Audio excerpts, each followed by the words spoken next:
मेवर की धरती हमेशा से वीर योद्धाओं और धर्म के रक्षकों के लिए प्रसिद्ध रही है और इस धरती का सबसे महापुत्रा जन्मा, जिसका नाम था महाराणा प्रताप। वे एक ऐसे राजकुमार थे जो जन्म से ही वीरता और स्वाभिमान के लिए जाने जाते थे। बचपन से ही उनके अंदर वीर भावना और अपने देश के प्रति गहरा प्रेम था।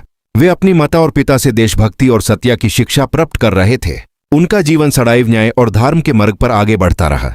उन्होंने बचपन में ही तलवार और धनुष का अभ्यास शुरू कर दिया था ताकि वे अपने देश के रक्षक बन सकें। जब महाराणा प्रताप बड़े हुए तो उनके समझ में वीरता की छावी इतनी प्रबल हो गई कि सभी उनका सम्मान करते थे। उन्होंने अपने जीवन का लक्ष्य मेवर को शक्तिशाली और स्वतंत्र बनाना तय किया था। मुगल साम्राज्य के सामने वे हमेशा मेवर की गरिमा और स्वाभिमान का प्रतीक बने रहे।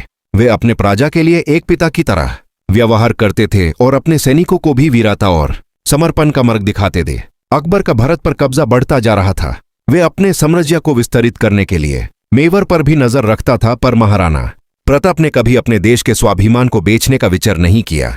वे जंग के मैदान में ऐसे प्रवेश करते कि दुश्मन के हृदय में भय उत्पन्न हो जाता था। उन्होंने अपने सैनिकों को वीरता और साहस का प्रशिक्षण दिया और उनके साथ मिलकर मेवर के हर कोने की रक्षा की। महाराणा प्रताप का घोड़ा चेतक भी उनकी वीरता और बलिदान का एक अद्भुत प्रतीक था। चेतक के साथ उन्होंने कई महायुद्ध लड़े और अपनी प्रजा के रक्षक बने रहे। एक ऐसा युद्ध आया जब वे मुगल सेना के सामने अकेला खड़े रहे। चेतक ने अपनी वीरता से अपने स्वामी को बचाया और खुद शहादत प्राप्त की, पर महाराणा प्रताप